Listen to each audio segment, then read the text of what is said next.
Mimbrëma të dashur fëmijë, mirë se erdhët në programin tuaj, në botën tuaj të fantazisë.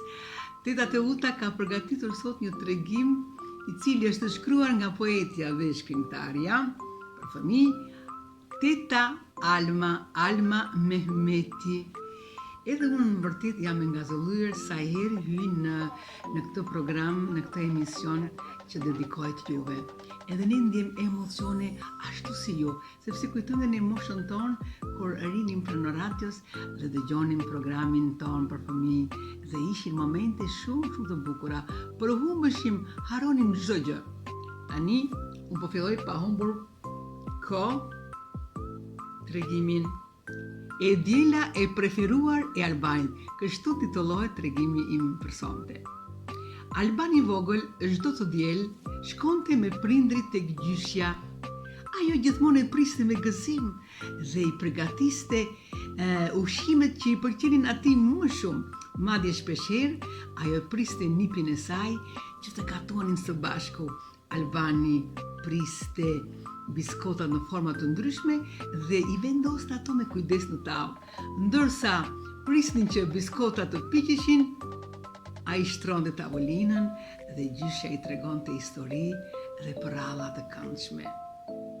Një të diel, prindërit e lanë Albanin tek gjyshja dhe u larguan dhe ata për disa orë. Atë ditë, Albani ishte më I dhastuar se zakonisht, sepse gjyshja dihet e dhastonte atë shumë si të gjithë gjyshjet. Ata hëngrën drekën e mrekullueshme që kishin përgatitur, pastruan gjithçka së bashku dhe më pas Albani u ul për të bërë detyrat. Po shkonte ora 18 dhe Albani filloi të mërzitej.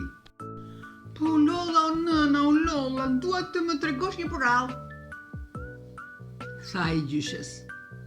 Gjyshja me kokën mbështetur në divan, buzë qeshi dhe u përgjigj me zërin e saj të ngrohtë.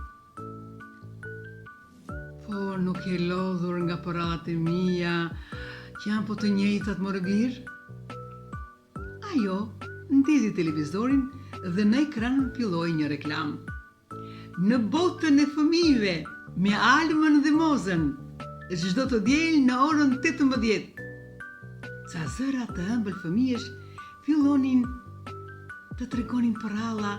Për një çast Albani u përhum dhe ju duk vetja sikur ishte dhe ai atje në emision duke treguar përrallat e gjyshës së tij.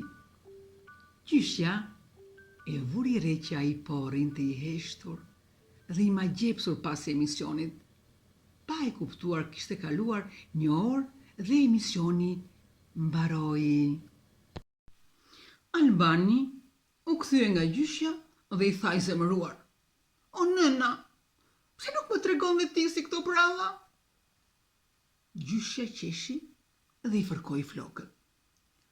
Po ko di nëna o birë, këto janë përralla që më tregonte gjyshja ime. Ai këmbguli dhe I tha: Dua të më blesh librat e atyre tetave që tregonin në televizor.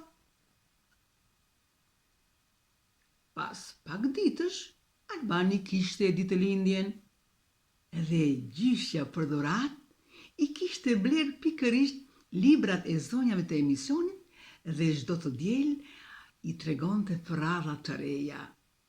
Po kur vinte ora 18, ai uli para televizorit dhe nuk tundej për një orë.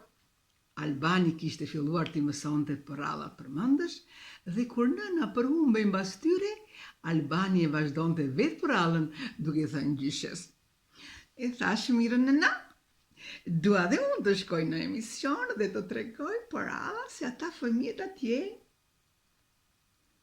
Po ti akoma I vogël, more birë. Sa të mësosh dhe të lexosh, të çon nëna atje. O artisti nënës. Të djelat e tyre ishin bërë më të bukura me përrallat që I mësonin Albanit, shumë gjëra të reja dhe shumë interesante. Albani mezi priste të vinte e djela dhe të shkonte tek gjyshja e tij. Pra, këtu mbaron tregimi për sonte. Unë ju uroj gjithë të mirat, një vazhdim të bukur të emisionit që po ndiqni dhe miru dëgjofshim të dielën e ardhshme. Ju përqafoj nga Italia një përqafim të madh. Natën e mirë.